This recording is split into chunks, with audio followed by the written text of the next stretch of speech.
자, 오늘은 문제부터 먼저 보십시다. 1번, 이들의 무지가 무엇인지 구체적으로 두 가지를 지적해보라. 27절, 28절이 나와 있으니까 27절부터 봐야 되겠죠. 오늘 우리가 읽은 본문 바로 전 본문입니다. 지난 시간에 보았던 썩는 양식을 위하여 일하지 말고 영생하도록 있는 양식을 위하여 하라. 이 양식은 인자가 너희에게 주리니 인자는 아버지 하나님의 인치신 자니라. 자, 이들의 무지가, 첫 번째로 무지가 뭔가 하면 27절에서 예수님이 하신 말씀이 무슨 뜻인지 몰랐다는 것입니다. 예수님의 말씀에 대한 무지죠. 알았으면 28절에서 이런 질문을 안 했을 것입니다. 한 가지만 지적하면, 자, 썩는 양식이 뭔지도 몰랐고 영생하도록 있는 양식이 뭔지도 몰랐는데 예수님께서는 인자가 너희에게 주리니 라고 말하고 있습니다. 이 양식은 내가 너희들한테 준다. 그런데 28절에서 우리가 무슨 일을 해야 됩니까? 내가 뭔가 일해서 그 양식을 쟁취할 수 있는 것처럼 질문하고 있죠. 그래서 27절의 뜻을 놓쳤기 때문에 28절에 엉뚱한 질문을 하고 있는 것입니다. 자, 그러면 두 번째 무지가 뭔가 하면 28절에서 자신들이 하나님의 일을 할 수 있다고 생각하고 있죠. 그래서 어떻게 하여야, 번역들이 잘못되었습니다만 하나님의 일을 하오리까?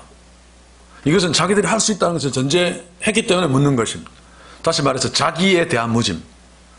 자신이 얼마나 무능하고 형편없는 존재인지 모르고 있죠. 첫째는 예수님이 하신 말씀이 뭔지 모르는, 더 본질적으로 이야기하면 예수님이 누구신지 모르고 있고, 두 번째는 자기가 누군지 모르고 있습니다. 우리 인생이 갖고 있는 결정적인 무지입니다. 그렇죠? 자, 그리고 2번을 보기 전에 교환을 이제 한번 봅시다. 28절은 저희가 묻되 우리가 어떻게 하여야 하나님 일을 하오리까? 27절에 예수님이 말씀하신 그 말씀에 대한 이들의 질문인데 번역을 잘못했습니다. 그렇죠? 먼저 어떻게로 번역한 헬라어 t가 무엇을 이라는 의미인데 가장 심각한 것은 뭔가 하면 종속절과 주절을 바꿔버렸습니다. 왜 이런지 모르겠어요. 공동번역이나 현대인의 성경, 영어 성경에는 다 바르게 번역했죠. 주절이 뭔가 하면 우리가 무엇을 할 수 있습니까?가 주절입니다. 하나님의 NIV를 보면 그들이 그에게, 예수님께 질문했다. What must do to do?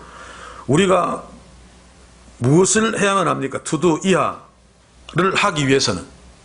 To do 이하가 뭔가 하면 하나님이 요구하시는 일, 하나님의 일이죠. 하나님의 일을 하기 위해서 우리가 무엇을 해야 합니까? 우리가 무엇을 해야 합니까가 주절입니다. 하나님의 일을 하기 위하여는 종속절이죠. 그런데 우리 성경에는 바꾸었습니다. 그렇죠? 어떻게 하여야 하나님의 일을 하오리까? 하나님의 일을 하오리까가 주절이 되어버렸어요. 주문장이 되어버렸습니다. 여기에서는 별로 뜻이 그래도 달라지지 않은 것처럼 보입니다만 뜻이 많이 다릅니다.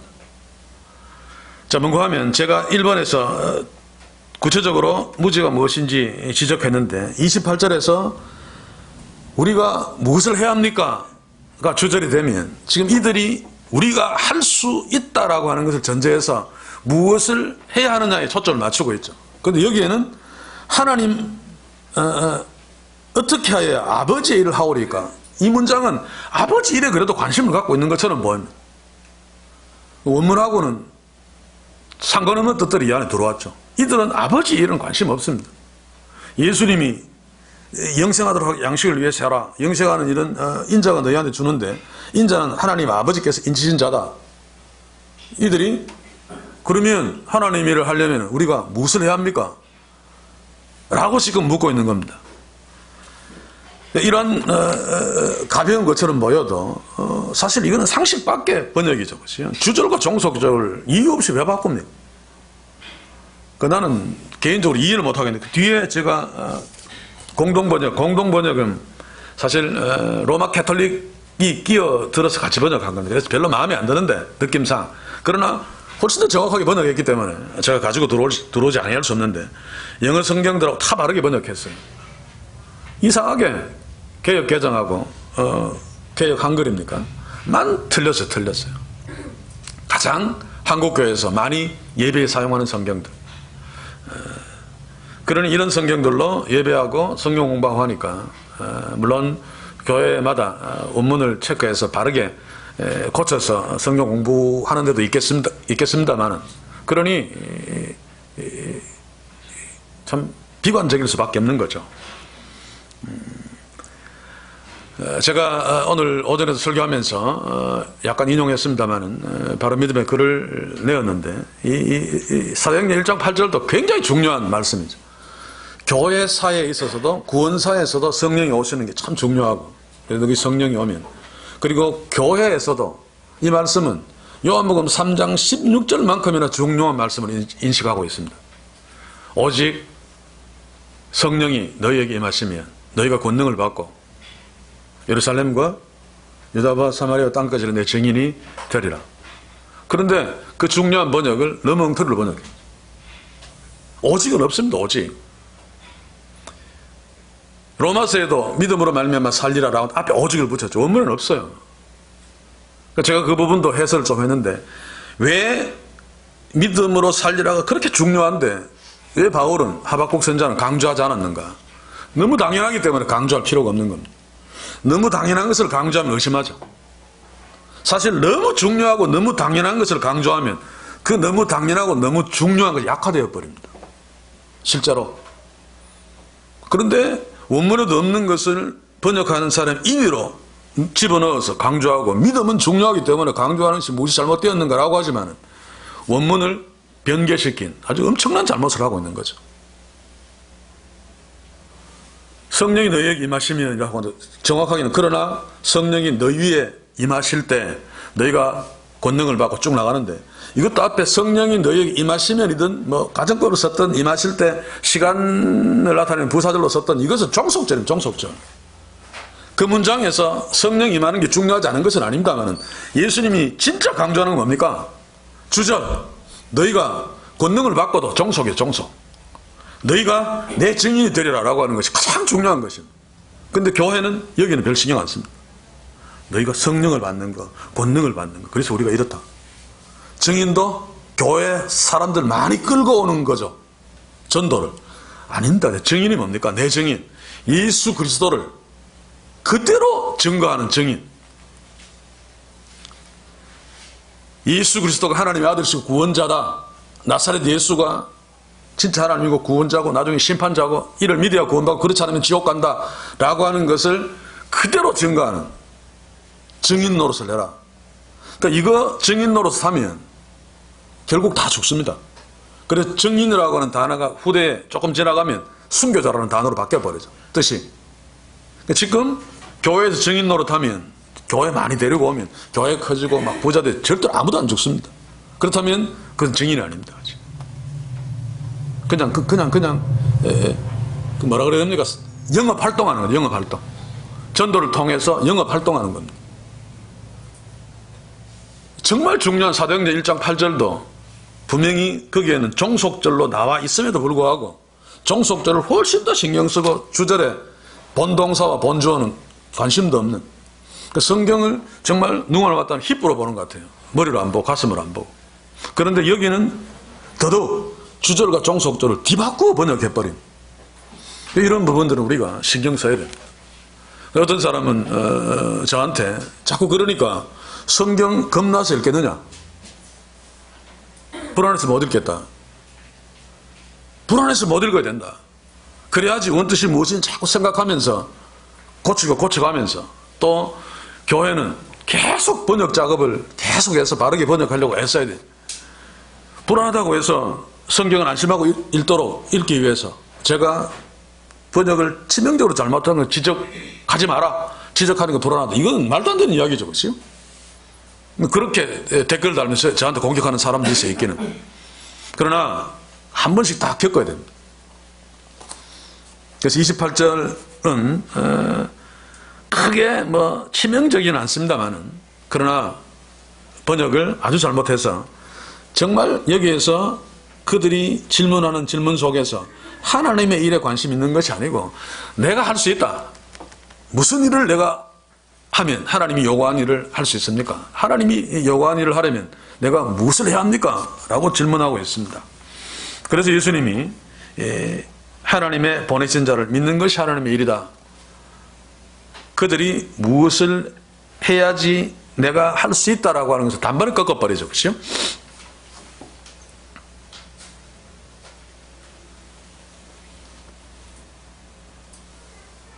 그래서 우리는 27절, 28절에서 당시의 유대인들이나 또 이 시대의 우리들이 얼마나 무지한가. 특히 예수님에 대해서 무지하면 나를 앞세울 수밖에 없습니다. 내가 뭔가를 하면 이룬다. 그래서 똑똑한 사람들이 다 뭡니까? 행위구원론 쪽으로 가죠. 그렇죠? 열심히 뭔가를 해서 뭔가를 할 수 있는. 그런데 복음은 인간들을 처참하게 무너뜨립니다. 너희 목구멍은 열린 무덤이요. 아무것도 할 수 없는 완전 쓰레기 취급을 하죠. 그래서 굉장히 기분 나쁠 수 있습니다. 그러나 그것이 사실이기 때문에 그렇습니다. 그리고 그것을 인식하는 자가 예수를 받아들일 수 있죠. 물론 인식하는 것도 성령께서 이미 들어오셔서 역사하기 때문에 인식하고 예수 그리스도를 나의 구주로 받아들이고 그것을 인해서 내가 살 수 있다라고 깨닫고 믿음 생활을 합니다만 하나님의 보내신 자를 믿는 것이다. 이것도 좀 중요한 게 2번에 믿는 것으로 번역된 헬라어 피스트 에테는 현재 가정법. 이 가정법이 헬라어에서 해석하기 가장 어렵습니다. 그래서 제가 파란 글로 번역을 한번 해보았습니다. 너희가 하나님의 보내신 자를 믿는다면 믿는 그것이 하나님의 일이다. 이게 중요한 것은 현재라는 것입니다. 현재. 현재는 동작이 계속 지속적으로 진행되는 것을 나타낼 때 현재를 씁니다. 영어에서 또 현대 우리에게서 현재는 현재 사실만을 말하죠. 예를 들어 I am a boy라고 하면 나는 소년이다 그러면 현재 나는 소년은 과거에 뭔지 미래에 뭔지는 전혀 거기에 이야기하고 있지 않습니다. 그리고 과거 I was a boy 그럼 나는 과거에 소년이었다. 과거에만 지금은 소년인지 아닌지 아무 상관없습니다. 일반 말에는. 그래서 과거에도 소년인데 지금까지 소년이라고 하면 현재 완료를 써야 되죠. 그렇지? 근데 헬라어에서는 현재를 쓰면 계속 반복적으로 지속되는 것을 말합니다.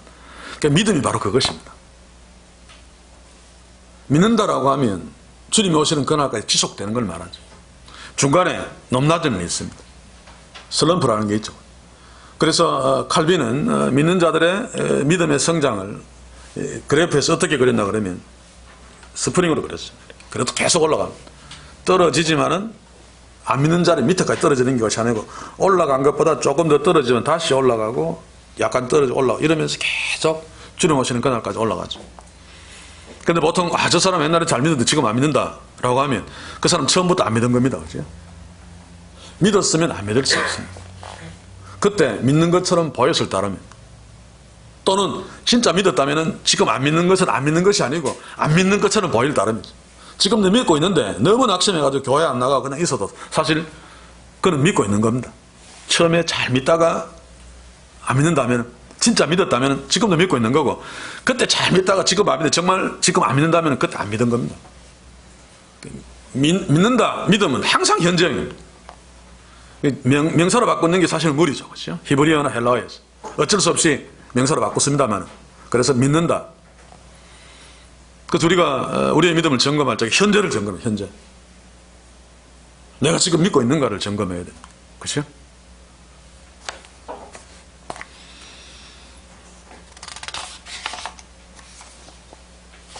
자, 믿는 것까지 설명했는데 영어 공부하시는 분들도 가정법이 참 어렵죠. 그렇죠? if가 안 나오는 가정법. 헬라에서도 이 가정법이 가장 헷갈립니다만 그냥 그렇게 넘어갑시다. 제가 뒤에도 그 히브리서 11장 6절하고 많이 인용하는 로마서 3장 28절을 이야기했습니다. 믿음이 없이는 기쁘시게 못하나니. 제가 늘 이야기합니다만 이 믿음이 중요한 것은 믿음의 대상인 예수 그리스도. 그렇죠? 믿음 자체가 중요한 것이 아니고 믿는 대상이 중요합니다. 그렇죠? 누구를 믿느냐가 중요하지 믿는 것이 중요한 것은 아닙니다.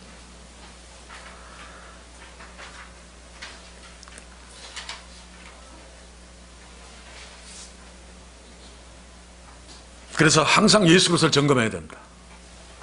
나는 정말 예수 그리스도를 믿고 있는가? 열심을 내고 막 열심히 믿고 막 하는데 정작 그 믿음의 대상은 예수님이 아닌 경우들이 허다합니다. 자기 자신 또는 우리 목사님 또는 무슨 교회 조직 잘 분석해보면 예수 그리스도가 아닌 경우들이 허다합니다. 그러면 아무 소용없는 거죠. 그렇죠?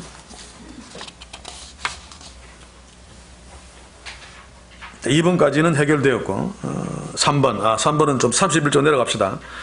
당신을 믿게 행하시는 표적이 무엇이니까 이제 30절에서 저희가 묻되 그러면 지금 예수님이 하나님이 보내신 자를 믿는 것이 하나님의 일이다. 나를 믿는 것이 하나님의 일이다. 그러니까 이들이 지금 화가 나서 우리 보고 당신을 믿게 행하시는 표적이 무엇이니까 하시는 일이 무엇이니까 우리가 너를 하나님이 보내신 자로 믿을 만한 증거가 뭐냐? 하시는 일이 뭐냐? 네가 뭘 했는데 우리더러 너를 하나님이 보내신 자로 믿으란 말이냐? 이런 말입니다. 그래서 헬러 어문들을 보시면 행하시는 이라고 하는 행하다라고 하는데 주어가 나와 있습니다. you라고 하는 당신, 수라고 하는 주어가 나와 있습니다. 제가 늘 이야기했지만은 라틴어나 헬라어는 동사만 나와도 그 안에 주어가 있죠. 그래서 2인칭 동사, 3인칭 단수 동사 그럽니다. 3인칭 단수 동사가 나오면 주어가 he 또는 she 또는 it가 저절로 됩니다. 우리가 예수님이 잘 말씀 에고 에이미 나는 뭐뭐이다 라고 할 적에 에고는 필요 없어요. 에이미 하면 나는 뭐뭐이다가 됩니다. 근데 예수님은 에고라고 하는 I라고 하는 주어를 쓴 것은 그걸 강조하는 거죠. 여기에서도 그냥 행하시는 난 써도 당신이 행하시면 되는데 거기에 수라고 하는 대명사, 인칭 대명사를 집어넣어서 대체 당신이라고 하는 사람이 하는 일이 뭡니까? 뭘 했는데 우리들은 믿으라고 하느냐 말입니까? 이런 뉘앙스입니다. 그래서 나중에는 모세까지 긁어 들어와서 기껏해야 오병이어 그거 대단한 기적은 맞는데 모세가 하늘에서 만나를 40년 동안 내리고 200명이 넘는 사람을 그렇게 먹인 거에 비하면 아무것도 아닌데 네가 뭐 잘난 척 하느냐? 네가 모세보다 뛰어난 자냐? 라고 계속 예수님을 핀잔 주는 것이 이 내용입니다. 자, 그러면 이제 3번을 봅시다. 지금 이들은 예수님을 누구와 비교하고 있는가?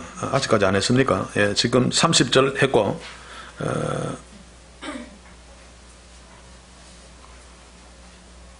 30절, 31절 큰 1번에 작은 4번까지 했고 5번에서 특히 이들이 31절에 가서 보면 만나 이야기를 끄집어내는 것으로 봐서 이야기했네, 그지요? 당신이 행한 오병이어의 기적 그것 가지고 무슨 유세를 떠느냐?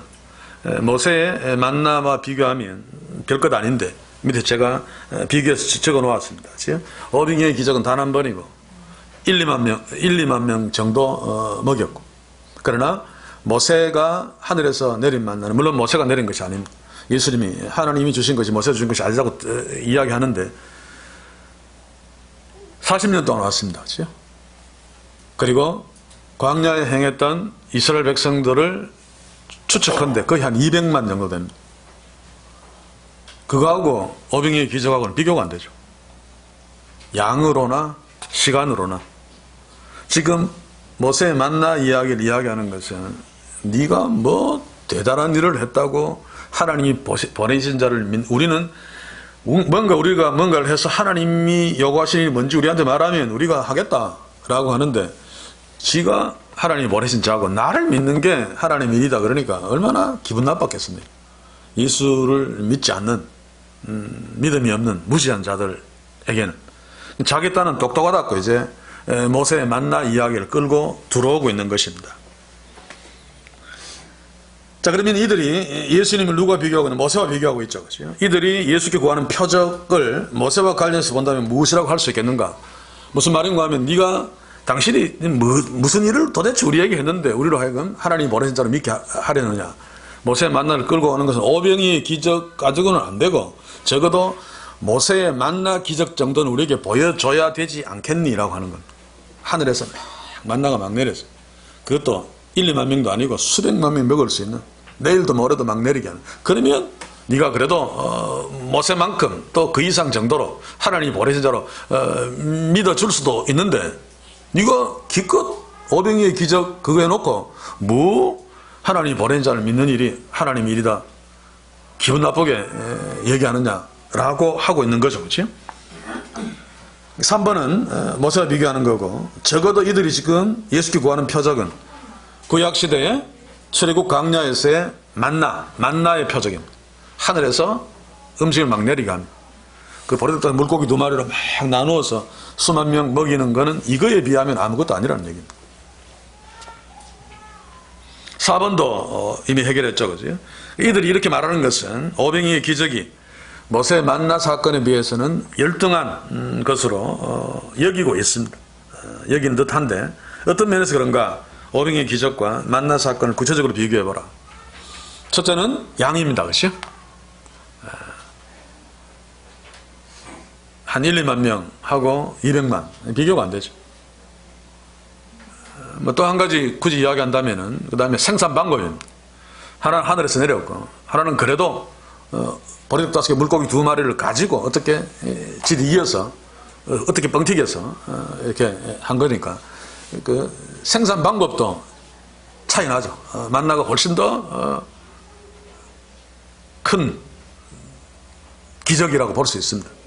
그리고 시간, 오병이어는 한 번으로 끝났고 만나는 40년 동안 계속되어졌습니다. 그런데 그들은 하늘에서 만나를 내리신 분이 하나님이시고 바로 그분이 지금 그들 앞에 서 있는 예수님인 줄 몰랐습니다. 그렇죠?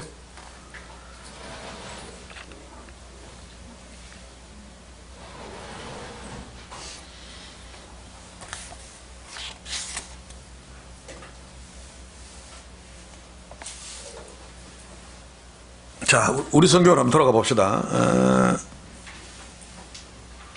예수께서 그들에게 32절에서 내가 진실로 진실로 너희에게 이르노니 하늘에서 내린 떡은 모세가 준 것이 아니라, 자, 그런데 위에 보면 모세가 주었다라고 하는 말이 없는 것처럼 보입니다. 그렇죠? 근데 2페이지 제일 위에 2번 하늘에서 그가 저에게 떡을 주어 먹게 하였다. 주어의 동사에 주어가 포함되어져 있죠.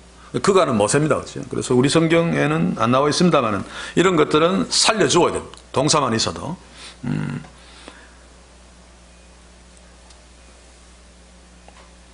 31절에 하늘에서 그가 저희에게 떡을 주어 먹게 하였다.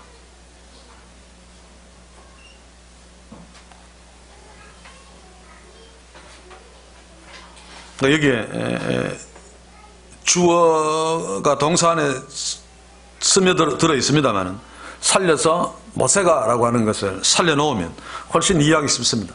그렇기 때문에 예수님이 모세가 준 게 아니야. 31절에서 그들은 모세가 내려서 먹게 했다라고 지금 얘기하고 있는 겁니다. 실제로 문장 속에서 숨어 있지만은.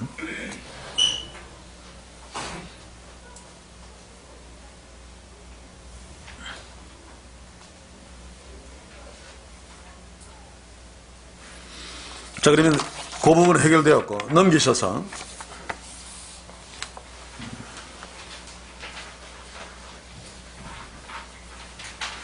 32절, 33절 보기 전에 위에 조상들은 으로 번역된 헬라 파트레스를 직역하면 아버지들, 발전되지 않은 고대 언어들은 그럴 수밖에 없죠. 파테를 하나 가지고 아버지, 할아버지, 조상까지 다 씁니다. 그리고 아들이라는 후요스라는 아들 하나 가지고 아들, 손자, 후손까지 다 씁니다. 고대 언어는 의의가 적죠. 그죠? 특히 히브리어는 구약 성경에 기록된 히브리어 의의를 다 합쳐봤자 8,000개밖에 안 돼요. 그걸 영어로 번역한, 구약 성경 영어로 번역한 영어 성경은 영어 단어가 한 얼마쯤 될까요? 40만 개? 하여간 8만 개 이상 되죠. 8만 개 이상. 하여간 10만, 내가 정확하게 잘 모르겠는데, 근데 그 10만 단어 이상으로 표현한 그 영어 구약 성경이 히브리어로 들어오면 8,000 단어까지 다 설명해 버립니다. 그래서 단어 하나에 막 굉장히 많은 뜻이 있죠. 그죠? 그래서 어쩌면 히브리어로 성경을 기록한 것이 그런 의미에서 굉장히 중요한 의미도 있으면서 사실 해석하고 이해하기가 너무 어려워. 그래서 전 문맥 그리고 그 당시의 삶의 정황을 염두에 두지 않으면 거의 영표로 번역할 수밖에 없습니다. 원문대로 직역해도 맞지 않단 말이에요. 이런 부분은 아직까지 굉장히 미진합니다. 신학 전체가. 그래서 제가 마태복음을 처음에 설교 좀 하다 지금 그냥 관두고 있는 게 마태복음은 히브리어를 헬라어로 옮겨놓은 것이 거의 틀림없습니다. 물론 요한복음 이런 것도 예수님이 히브리어로 말한 것을 헬라어로 바꾸었습니다만 특히 마태복음은 유대인들에게 전하는 것이기 때문에 그 히브리어에 대한 어떤 관용어라든지 이런 부분들을 풍성하게 마태복음 헬라어로 써놓은 것을 풍성하게 연구되지 않은 이상 마태복음은 그냥 설교하는 것은 너무 말도 안 된다라고 하는 판단을 했기 때문에 될 수 있는 대로 지금 기다리고 있습니다. 지금 연구들이 계속 되어나오고 있습니다. 아예 헬라어 성경을 히브리어로 바꾸어서 마태복음을 기록하고 있습니다. 그게 다 되면 참 좋겠는데 공부 좀 하게. 어쨌든 이렇게 단어가 적습니다. 그래서 파테르 하나 가지고 막 조상까지 막 다 쓰는. 그래서 이 조상들로 번역된 헬라어는 직역하면 아버지들이다. 이것도 정확하게 맞지 않죠, 그죠? 직역해도 조상들이다라고 해도 됩니다. 아버지의 조상 다 포함되어 있으니까. 자, 제가 앞에서 이야기했듯이 31절에서 우리 성경에 나타나지만은 모세가 주어 먹게 하였다라고 했기 때문에 예수님은 모세가 준 것이 아니다라고 딱 부정해버리죠. 그리고 뭐라 그럽니까? 오직 내 아버지가 하늘에서 내린 참떡을 너희에게 주시나니. 자, 모세가 준 것이 아니다. 과거로 표현하고 과거에 모세가 출애굽 광야에서 내린 것, 그 모세가 준 것이 아니야. 과거로 표현하고. 그러면 하나님이 준 건데 하나님이 준 것은 과거로 표현 안 하고 현재로 표현해버린 참떡을 너희에게 주시나니. 이게 뭔가 하면 하나님은 출애굽 때도 광야 하늘에서 만나를 내리셨는데 계속해서 현재로 표현한 것은 지금까지 계속 주고 계시는 분이다. 그러니까 모세는 당연히 아니죠. 모세가 준 것처럼 보이지만 모세는 그때 한 번 주고 죽고 난 뒤에는 그냥 사라졌으니까. 떡은 만나는 육신의 양식이든 영의 양식이든 하나님이 계속 주시는 거야 라고 지금 이야기하고 있습니다. 그래서 모세는 저절로 그 대상에서 빠져버리는 거죠. 준 것처럼 보여도 주었지 주고 있지는 않습니다. 지금도. 그렇죠? 그러면 모세가 준 것이 아니라는 말입니다. 특별히 여기에서 물론 한글 성경이나 이런 데서 원문을 그대로 표현할 수는 없습니다만 모세가 아니다. 오직 내 아버지다. 큰 이번에 써놓았죠. 사도행전을 공부하고 하면 이제는 알라, 낫바, 세 문형, 그죠? A가 아니고 B다. 나데이 바비. 이것은 A가 정말로 아니야. B가 정말로 맞아. 라고 하는 문형입니다. 양쪽 다를 강조하죠. 이거는 아니라고 강조하고 이것은 맞다고 강조하는. 그래서 모세가 아니고 파테르무, my father입니다. 나의 아버지야. 라고 하는 것입니다. 그리고 현정으로 쓴 것도 조금 전에 이야기했지만 그 이야기고. 자, 그러면 이제 문제를 한번 해결해 봅시다. 5번. 예수님이 아버지가 주신 참떡의 중요성을 어떻게 강조하고 있는가? 32절에서 32절을 한번 봅시다. 첫째는 뭡니까? 내가 진실로 너에게 이르노니. 예수님은 굉장히 중요한 이야기를 할 적에 보통 공간복음에서 그냥 진실로 한 번만 이야기합니다만 아멘. 근데 요한복음에서는 꼭 두 번 하죠. 그렇죠? 아멘 아멘 레고 히민. 아멘 아멘 내가 너희에게 말하노니. 이 문형이 나오면 뒤에는 절대로 놓치지 말아야 될 중요한 진리가 나옵니다. 물론 우리에게 100% 그렇지는 않습니다. 그러나 당시의 시청자들, 예수님의 말씀을 듣는 자들에게는 정말로 중요한 이야기를 하고 있는 거죠. 그러면 대체로 우리에게도 중요한 이야기일 수밖에 없습니다만, 그래서 그게 한 가지고 중요성을 강조하는 거. 진실로 너에게 이르노니 라고 하는 아멘 아멘 레고 히민. 또 한 가지는 우리 성경에는 잘 나타나 있지 않지만은 우알라 나데이 바비라고 하는 문형으로 예수님은 아버지가 주시는 참떡의 중요성을 강조합니다. 모세의 떡 이거는 아니고, 모세가 주는 것 아니야. 절대로 아니고 아버지가 주는 거야. 아버지가 주시는 참떡, 이게 아버지가 주신 거야 라고 강조하고 있습니다. 그래서 5번은 우리 입장에서는 32절을 보고 내가 진실로 진실로 너에게 이르노니 요거 하나만 집어내면 됩니다. 그렇죠? 자, 그리고 6번은 아버지가 주신 참떡이 무엇인지 두 가지로 설명하라. 자, 33절, 35절 제가 성경 구절을 제시해 놓았습니다. 33절에서는 아버지가 주신 참떡의 용도, 뭡니까? 생명을 주는 것. 그치? 아버지가 주시는 참떡은 생명을 주는 것입니다. 그리고 아버지가 주시는 참떡은 계속 주시는 것이기 때문에 생명도 영원히 유지되는 거죠. 영원토록 주시는 거니까 영원토록 유지되는 겁니다. 35절은 뭡니까? 참떡의 정체. 그치요? 내가 곧 생명의 떡이니. 그 생명을 주는 참떡은 바로 나다. 여기에서도 내가 곧 생명의 떡이니 에고 에임이죠. 그죠? 그래서 이 부분도 그냥 내가 곧이라고 강조를 했습니다만 어떤 성경에는 그냥 내가 부활이요 생명이니 에고 에임, 똑같이 내가 곧 부활이요 생명이니, 그것도 좀 약하죠. 오직 나만이 생명이요 부활이요. 저 같으면 그렇게 번역했으면 좋겠어요. 에고 에미는 예수님 밖에 없는 거죠. 오직 나 말고는, 오직 나만이 생명의 떡이야 라고 하는 겁니다. 내가 곧 생명의 떡이, 그건 다른 생명의 떡도 있을 수 있다는 여지가 있죠.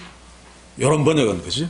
근데 헬라어 원문대로 보시면 나 말고는 생명의 뜻이 없어 라고 하는 말이에요. 영어 성경에는 떡에다가 덧자를, 정관사를 붙였습니다. 곧 떡밖에 없다. 그래서 내가 곧 그 떡이, 그 생명의 떡이야, 생명의 그 떡이야, 뭐 이렇습니다. 그치?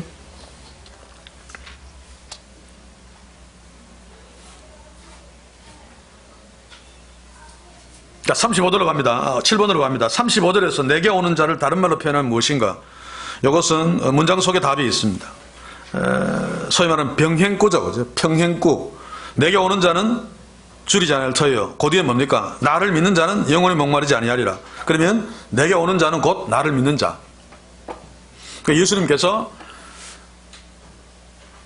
내게로 오라, 내가 너희를 쉬게 하리라 라고 하는, 그냥 찔찔찔 와서 예수님 앞에 오면 쉬게 해준다는 말이 아니죠. 내게로 오라는 말은 나를 믿으라는 얘기입니다. 너희가 나를 따르라 라고 하는 것은 나를 믿으라는 얘기죠. 믿어야지 뭐 제자가 되든지 말든지 하죠. 그렇죠? Follow me는 제자 되라는 관용어입니다만은, 내게로 오라, 나를 따르라, 이 말은 근본적으로 나를 믿으라는 이야기입니다. 여기에서 살필 수 있죠. 나를 믿는 자와 병행구가 위에 내게로 오는 자이니까 내게로 오는 자는 곧 나를 믿는 자입니다.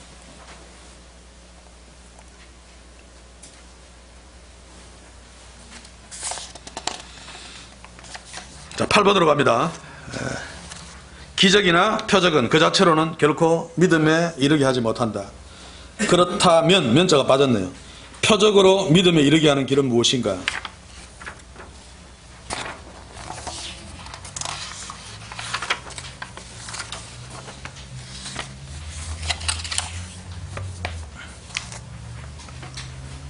우리 강의 안에는 직접적으로 답은 없는데,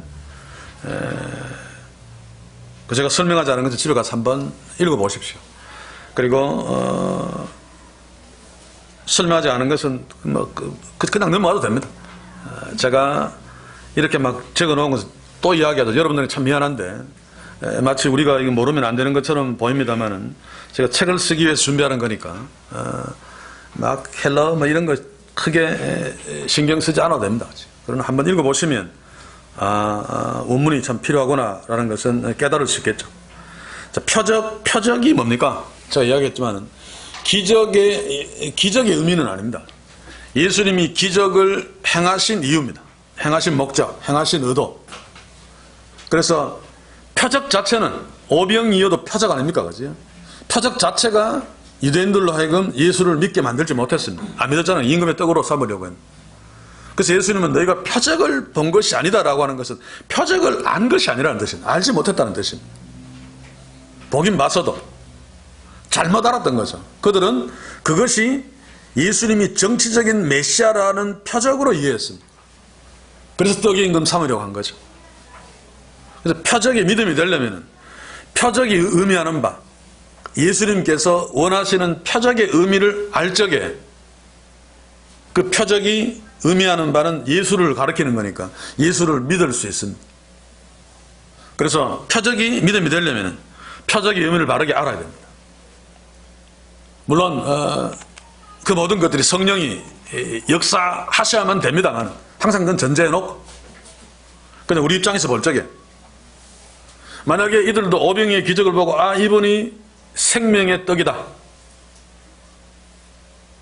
내가 생명의 떡이다 라고 말씀하신 그 말씀이 말하는 예수가 그분이라는 사실을 알았더라면 그분이 하나님이고 또 영원한 생명을 주시는 분이고, 그러면 당장 예수님을 하나님이 보내신 메시아로 믿겠죠. 그렇지? 신적 차원에서 믿겠죠. 그냥 정치적인 메시아, 우리를 땅에서 해방시켜서 그냥 잘 살게 만드는 그 정도 차원이 아니고. 그런데 그렇게 봤기 때문에 표적의 참 뜻을 알지 못했기 때문에, 다르게 알았기 때문에 예수님이 원하는 대로 믿지 않은 것입니다. 어떤 사람이 있는데 나는 저 사람이 돈 많은 사람으로만 알고 있습니다. 그러면 내가 빚이 굉장히 많다면 어떻게 하든지 저 사람을 잘 꼬셔서 나의 빚을 좀 해결하려고 막 노력을 하겠죠. 실제로 저 사람을 설명한 사람은 나로 하여금 저 사람이 내일 모레면 죽게 되는 네 병을 고칠 수 있는 명의야 라는 의미로 뭔가를 나한테 설명해 주었는데, 나는 그거 듣고 저 사람이 돈이 되게 많은 사람이구나, 저 사람만 따라가면 믿으면 내 부채가 해결되겠구나 라고 생각했으면 안 되는 거죠. 지금 유대인들이 그랬다는 겁니다. 이 사람이 설명한 대로 저분은 내 죽을 병을 고칠 수 있는 명의구나 라고 표적을 바로 알았으면 그분을 의사로 믿고 자기 병을 다 내어놓고 살려주십시오 라고 했겠죠. 그랬으면 아마 살아났을 것입니다. 빚 갚아도 죽는데, 그렇죠? 그래서 우리가 성경 말씀을 통해서 이 성령께서 알기를 원하는 의미들을 바르게 깨닫는 것은 무엇보다도 중요합니다. 그래서 제가 바로 믿음의 계속 이제 연재하려고 이번에 두 번째 낸 것이 뭔가 하면, 원래 제목은 제 이름이 상품이니까, 그러니까 이창호 목사의 그 성경의 오석과 오해, 제목도 잘 기억이 안 나는데, 오석과 오역과 오석 찾기인데, 우리의 믿음은 하나님의 말씀에서부터 비롯됩니다. 그렇죠? 말씀을 들어야 믿음이 생기죠. 그런데 우리는 헬라어 원문 성경을 읽을 수 없습니다. 일반적으로. 그래서 번역된 성경을 읽을 수밖에 없는데, 번역된 성경이 원문과 다르게 번역되었다면, 그리고 결정적으로 정반대로 번역되었다면 이건 심각한 문제입니다. 그러니까 저는 그런 어떤 심각성을 옛날부터 좀 깨달았어야 되는데, 그래서 좀 일찍 공부를 했을 텐데, 지금까지는 그냥 등산화 준비하고 줄 준비하는 일에만 매달렸다고 봐야 됩니다. 이제 본문을 보면서 고쳐가며 산으로 올라가려니까 벌써 나이가 60 넘어버리고 좀 아쉽습니다만은, 어쨌든 번역이, 바른 번역 성경이 굉장히 중요합니다. 그래서 저는 이런 고민을 합니다. 개정개혁이나 개혁한 걸 내던져버리고 새 번역을 성경으로 쓰는 게, 예배 때 쓰는 게 오히려 안 맞겠나? 새 번역이 훨씬 더 정확하니까, 틀린 게 많아도. 아니면 미친 척하고 NIV 성경으로 예배를, 그러면 안 되겠죠, 그죠? 저도로 맞겠죠. 그런 마음이 들 정도로 참 너무하다 싶은 생각이 들어요. 가장 역사와 전통이 있는 우리 장로교에서 120년이 되도록 성경을 현재까지 엿다이로 번역해놓고 계속 그냥 두고 있으니까. 두 번째는 번역이 아무리 잘 되었어도 그것을 엉터리로 해석해서 적용시켜버리면 똑같이 끝장납니다. 그렇죠? 그러니까 제가 누가복음 설교하면서 그 부분에도 굉장히 신경을 쓰죠. 장터에서 노는 아이들의 비유도 마치 해석을 엉터리로 해서 예수님이 막 잔치를 베풀고 막 피리 부는데 유대인들이 막 안 따라와서 문제가 되는 것처럼. 근데 정반대입니다. 그지? 원래 장터에서 노는 아이들이 놀이를 막 주도하고 이래서 막 피리 불고 놀아라고 할 적에 대부분 놀기 싫어도 안 죽으려고 같이 놀죠. 근데 꼭 한두 놈은 반항하는 놈이 있습니다. 그러면 왕따 시키고 반죽이죠. 지금 유대인들, 유대교를 중심한 사람들이 피리 불고 막 춤춰라고 막 잔치 벌이는데 예수님이 말 안 듣고 있고 세례요한이 말 안 듣고 있는 겁니다. 그래서 지금 왕따 시키고 죽이고 있는데 현대교회는 정반대로 마치 예수님이 벌여놓은 잔치에 유대인들이 호응 안 하는 것처럼 다수를 교회로 만들어버렸어요. 천국, 예수님 편으로 만들어버려요. 예수님은 소수고 왕따고 소외된 자고 힘없는 자인데 이런 번역이 됐습니까? 말도 안 되는. 그래서 교회에 적용시키고 예수님의 비유의 종말론적인 비유들을 32배 100배를 현재에 적용시켜 봐라. 지금 32배 100배 이것은 예수님이 재림 때 나타나는 것들입니다. 지금 타락한 교회들의 그 몸집 불리기를 한 것을 성경을 엉터리로 해석해서 그대로 적용해서 다 합리화시켜버립니다. 근데 모르잖아요. 보통 그게 맞다. 32배 100배 아멘 아멘 아니란 말입니다. 아니란 말입니다.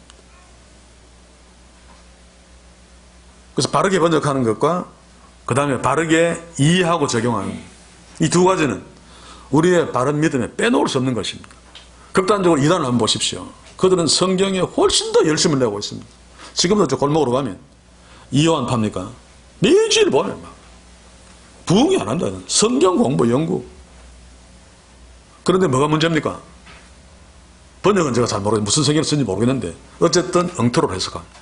그 성경에서 계시하는 예수 그리스도를 왜곡시켜버리니까 구원은커녕 아무것도 없는 거죠. 결국 이단들이 득세하는 것은 성경에서 이야기하는 예수 그리스도를 왜곡시켜서 자꾸 교주하고 결부시켜버립니다. 이꼬로 교주든지 비스무리 교주든지. 그러니까 이들은 모이게 되어 있고 열광하게 되어 있습니다.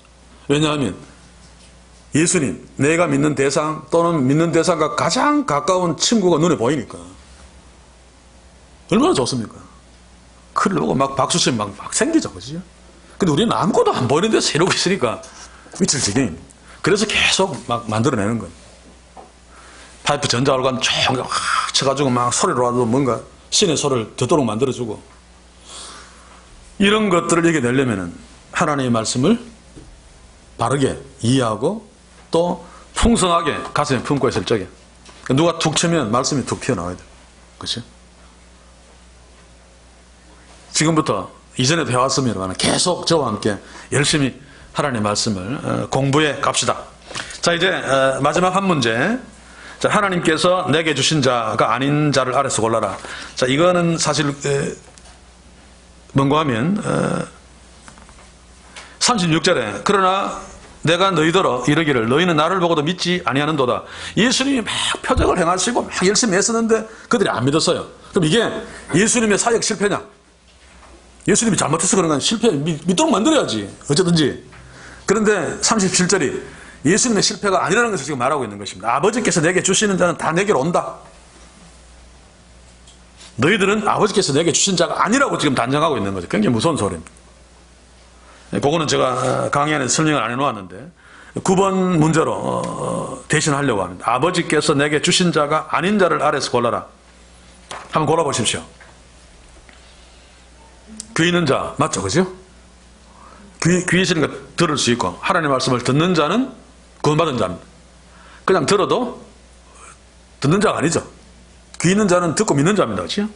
씨가 뿌려진 좋은 땅 맞죠? 구원받은 자 맞죠? 하나님께서 내게 주신 자 구원받은 자 맞습니다. 예수 그리스도에게 오는 자 온다 믿는다. 아까 제가 그런 표현을 했죠. 나에게 보내주신 자 오는 자 믿는 자 같은 말입니다. 성령을 거듭난 자 당연하죠. 그렇죠? 사도행전에서 우리가 알 수 있습니다. 예수님을 주라고 부르는 자 34절을 참고하라. 라고 했는 것은 바로 그 이유입니다. 저희가 가로되 주여 이 떡을 항상 우리에게 주소서. 주를 불러도 부른다고 해서 다 구원받은 자는 아닙니다. 그렇죠? 일반적으로 주를 부른다는 것은 믿는다는 뜻입니다. 그럼 구원받은 자가 맞는데, 그래서 제가 34절을 참고하라라고 했습니다. 34절에 저들은 주여라고 하지만 예수님을 진짜 퀴리오스로 생각하고 있지 않습니다. 그냥 단지 약간 뭡니까? 존칭화 정도에 불과합니다. 이 떡을 항상 우리에게 주옵소서라고 하는 것도 실제로 그 당시에 그 사람의 그 뉘앙스가 못 들었기 때문에 정말로 그 떡을 먹고 싶어서 주십시오라고 하는 건지, 아니면 비꼬는 듯이 하는 건지, 뭐 이런 떡이 있으니 네 우리에게 한번 줘봐라. 저는 두 번째로 생각합니다. 사마리아 여인도 마찬가지죠. 그렇죠? 영생의 물을 이야기하는, 내가 여기에 길러오지 않도록 나한테 물 한번 줘보십시오라고 하는 것도 사실은 굉장히 좀 비꼬는 의미가 있습니다. 왜냐하면 그 여인은 그때까지 그 남자가 나를 꼬신다고 생각했기 때문에, 나중에 이제 네 남편을 데려오라 그러고 막, 그때 뒤에 자기 과거를 아는 걸 알고, 아, 당신이 선지자군요. 그때부터 꼬꾸라진다. 그전에는 계속 그냥 딱하게 지금 대하고 있는 거죠. 정말로 영생의 물을 얻고 싶어서라고 하는 것이 아니고, 네가 그런 물 있으면 한번 줘봐. 자식 나를 꼬시려고 그 헛소리 하고 있지만, 이런 뉘앙스입니다. 그렇죠? 여기에서도 그럴 가능성이 굉장히 높습니다. 왜냐하면 뒤에 보면 끝까지 지금 안 믿고 있으니까 이놈들이 그 떡을 항상 우리에게 주옵소서라고 간절하게 바랬을 리가 없다는 말이죠. 오늘은 여기까지만 합시다. 그리고 한 가지 우리 같이 기도하기로 원합니다. 제가 1번 문제를 내면서 이들의 무지라고 했는데, 우리는 무지할 수밖에 없습니다. 그렇죠?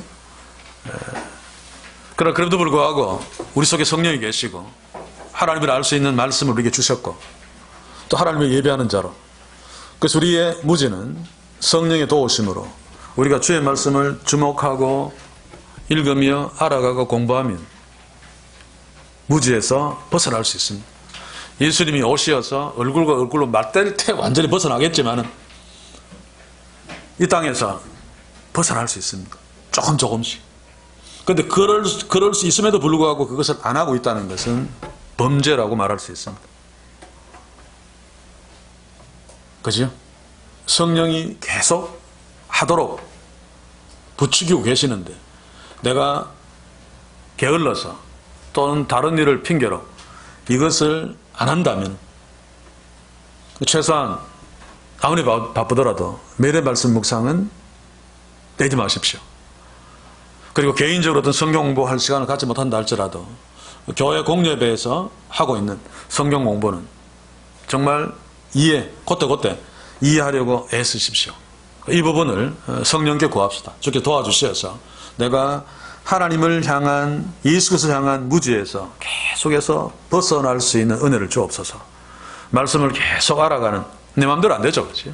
그래서 성령께서 도와주셔야지 하고 싶고 재미있고 또 더 알고 싶고 막 그렇게 됩니다. 성령 하나님 도와주십시오 라고 주께 도움을 요청하면서 엎드려 기도합시다. 기도하시면